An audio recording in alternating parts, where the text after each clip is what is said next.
제20회 국무회의를 시작하겠습니다.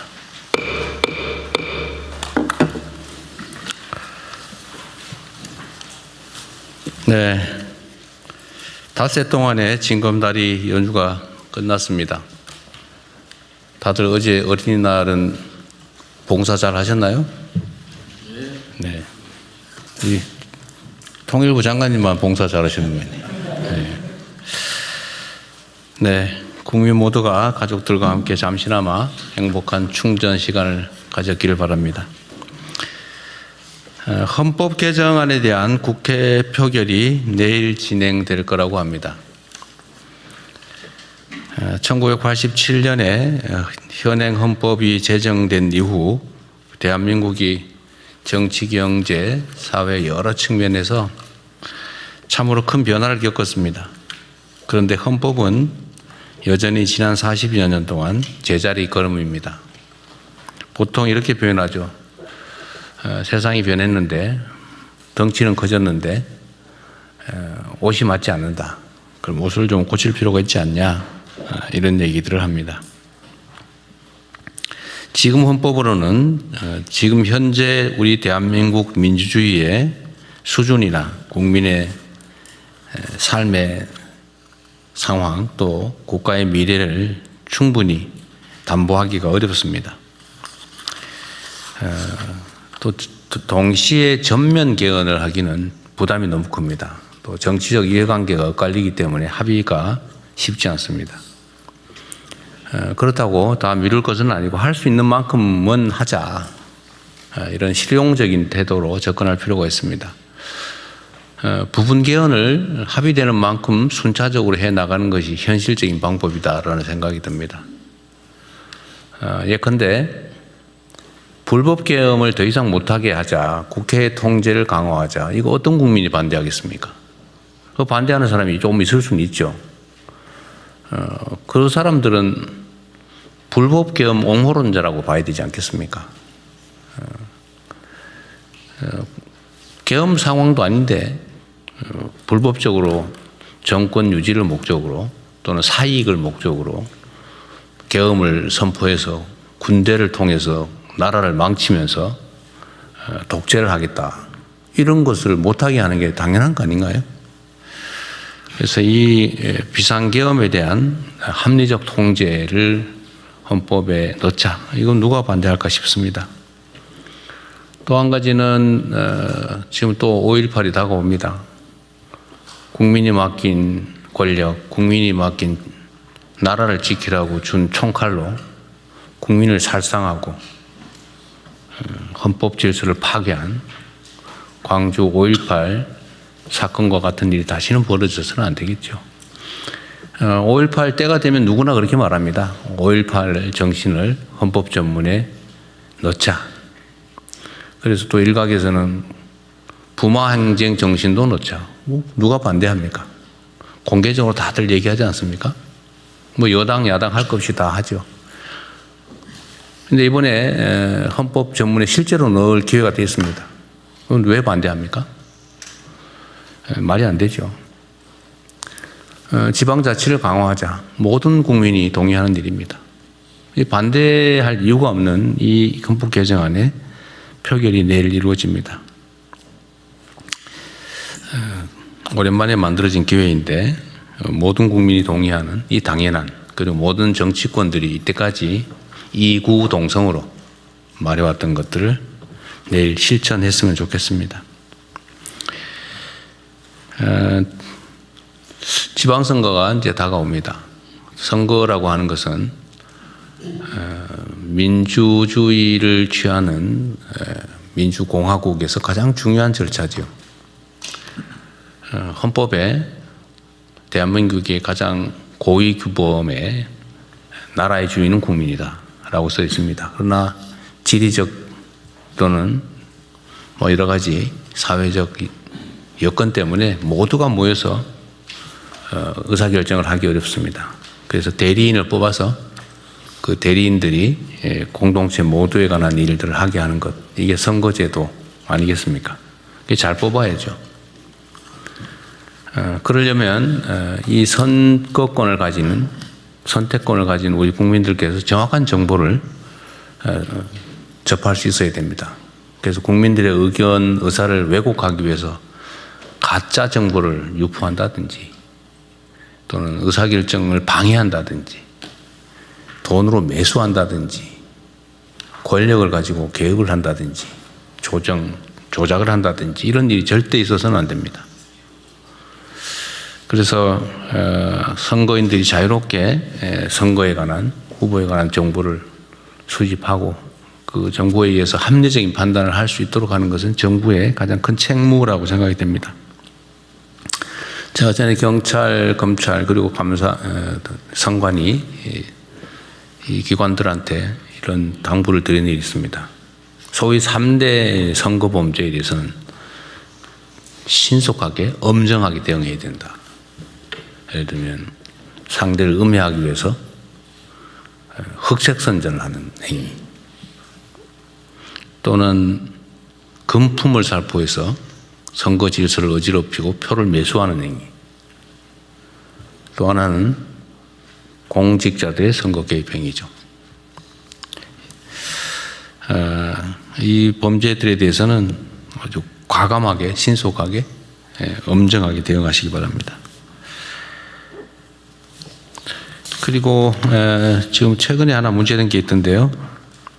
관련해서 몇 가지 말씀을 또 추가로 드리겠습니다. 산림청 청장 나오셨어요? 예, 있습니다. 네. 또 산림청 지휘기관이 농식품부죠? 예, 그렇습니다. 산림 훼손이 된 경우에 그 복구공사를 무슨 위탁을 입찰을 해서 맡겼더니 엉터리로 나무를 심어놓고 나무가 다 죽었더라. 근데 복구시키려고 예를 들면 하자 보수시키려고 봤더니 회사는 다 없어졌더라. 근데 이게 하루 이틀이 아니고 수년간 계속된 일인데 왜 산림청이나 농식품부는 지금까지 몰랐을까? 또 혹시 알고도 조치를 했는데 왜 조치 내용이 이렇게 부실했을까? 지금 어떤 언론에서 이걸 열심히 보도하고 있던데 하여튼 이 대해서는 하나의 사례죠, 사례. 그 얘기를 하자는 것만이 아니고 제가 얼마 전에 한 몇 주 전에 이런 얘기 한번 한 거 있지 않습니까? 각 부처청 단위로 비정상의 정상화 과제들을 발굴하고 또 시정하고 필요하면 대책도 세우고 하라고. 우리가 지금 해야 될 일은 두 가지죠. 뭐 미래를 향해서 더 나은 비전을 만들고 정책을 만들고 일을 잘해 나가는 거 이거 중요하죠. 그런데 원래 하고 있던 일 중에서 제대로 못하고 있던 엉터리 또는 부실한 또는 효율이 떨어진 일들을 발굴해서 그건 없애든지 바꾸든지 해야 되겠죠. 그래서 그런 과제들 그런 아이템들을 좀 발굴을 해라 라고 했는데 잘하고들 계시겠죠? 대답이 없어요 별로. 예, 국조실에서 예, 네.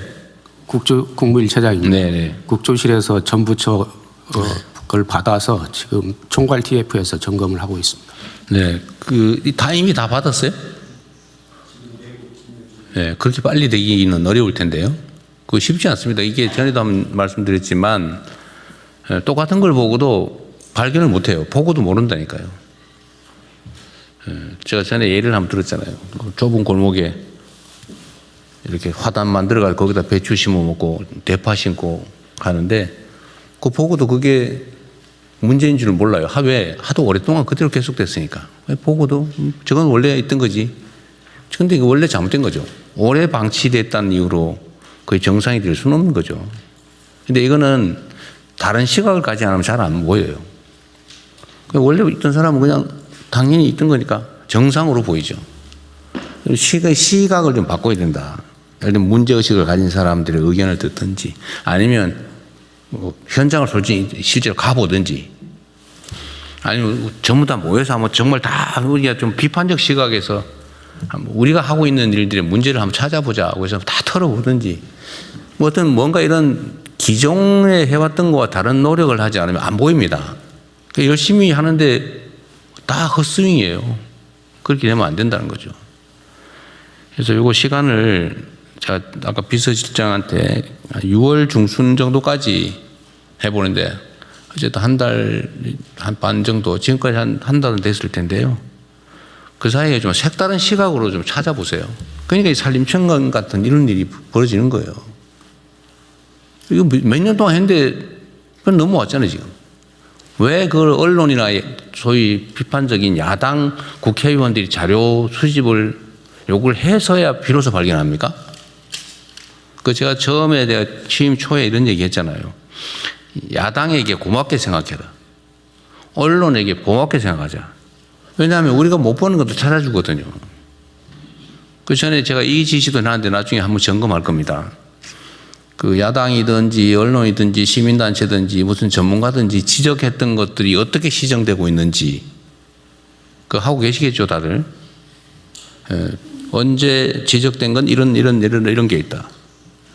이런 게 있는데 이건 이렇게 시정했다.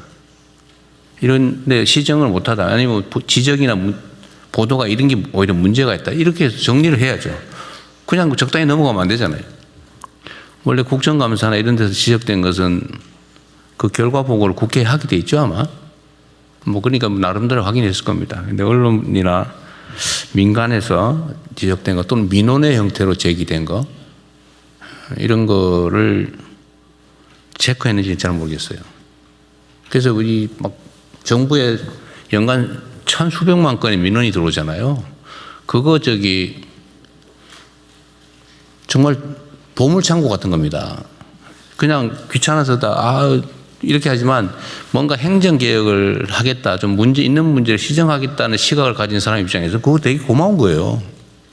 우리가 모르는 거 가르쳐 주잖아요. 우리가 존재하는 이유가 어쨌든 국민에게 더 나은 삶을 만들어주기 위한 거고 나라의 주인이 국민이라면서요.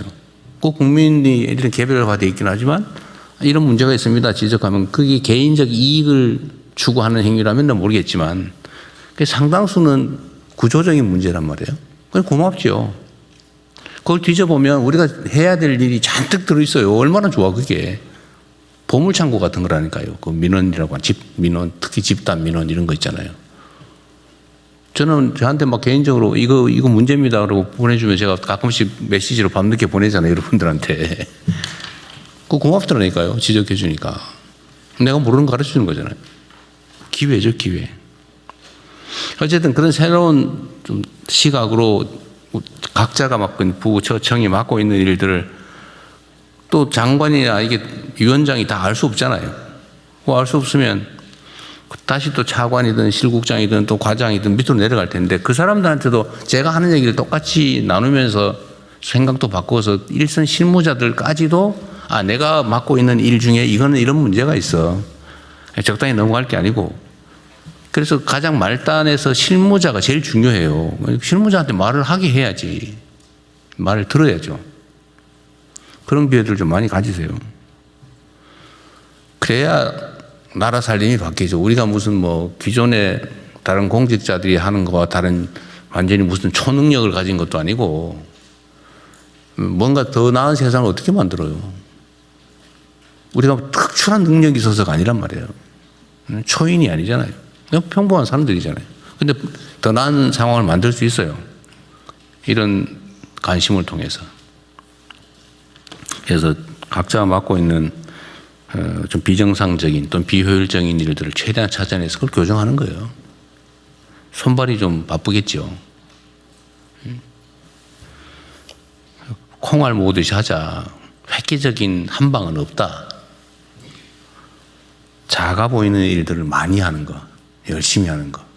이게 진짜 성과를 내는 일이고 이 큰 변화를 만드는 길입니다. 그래서 이거 비정상의 정상화라든지 비효율의 효율화 이런 문제는 오늘 산림청 사례를 계기로 한번 전면적으로 다시 점검하죠. 그리고 이거 대책을 만들 때 그 산림청도 내가 그 국무회의 방에 말씀하신 것도 다 봤는데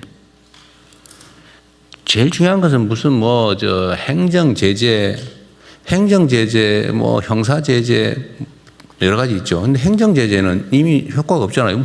아니 회사 새로 만들어가지고 벌떼 입찰하듯이 해가지고 한 다음에 회사 없애버리고 또 가서 딴 muntu 만들고 그 언론에서 보도 잘했던데 표를 만들어서 봤더니 이렇게 임원들 뭐 이런 거 쫙 표를 만들 수 있잖아요. 요즘은 그거 너무 쉽거든요. 그 표를 만들면 이게 똑같은 사람이 다니면서 하고 있는 거예요. 그 몇 명이 해, 몇 명이.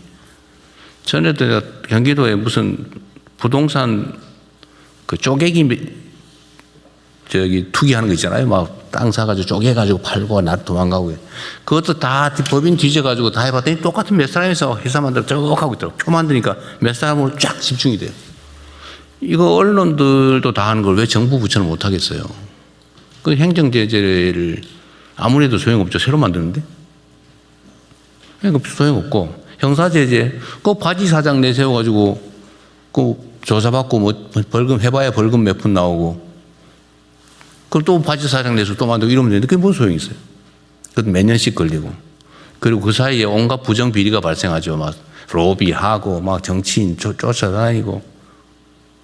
그게 부정부패 원인이 되잖아요. 제일 깔끔하게 얘기를 거 돈을 뺏으라니까요. 입찰할 때 입찰 보증금을 확 올려요.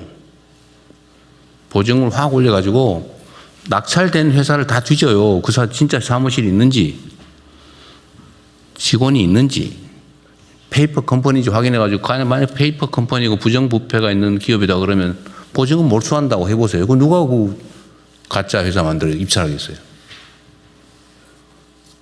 경기도에도 입찰이 하도 뭐 많다, 뭐 수백 대 1 그러길래 이거 했더니 40%가 순식간에 줄어들더라고. 걸리면 돈 뺏기니까요. 그거 왜 하겠어요? 그거 아예 못하게 만들어 버려야지. 어쨌든 이런 것들도 좀 혼자 생각하면 쉽지 않거든요. 그래서 브레인스토밍을 자주 해야 돼요. 민간인들도 좀 모으고 뭐 하면 아이디어 많잖아요. 또 황당무계한 소리를 해도 막 칭찬해주고 그래야 돼요. 그러면 얘기를 안 해. 그게 말이 되는 소리야 이러면 안 돼요. 그러면 말을 안 해 그다음부터. 왜냐면 상사들이 무섭거든요. 막 유인해가지고 격려해주고 쓸데없는 소리 하면 기발한데 이러고 칭찬해주고 그러면 얘기한단 말이에요. 그런데 거기에 보석들이 들어있습니다. 하여튼 경제적인 손실이 되게 하면 아무도 안 해요. 왜? 다 돈 벌려고 하는 거니까. 하여튼 실질적인 대책을 좀 만드십시오. 그리고 이게 행정에 대한 신뢰가 중요한데 말하면 진짜 하더라 이런 확고한 믿음을 갖게 해야 돼요. 말하고 흐지부지 하던데 이렇게 하면 영이 안 써요.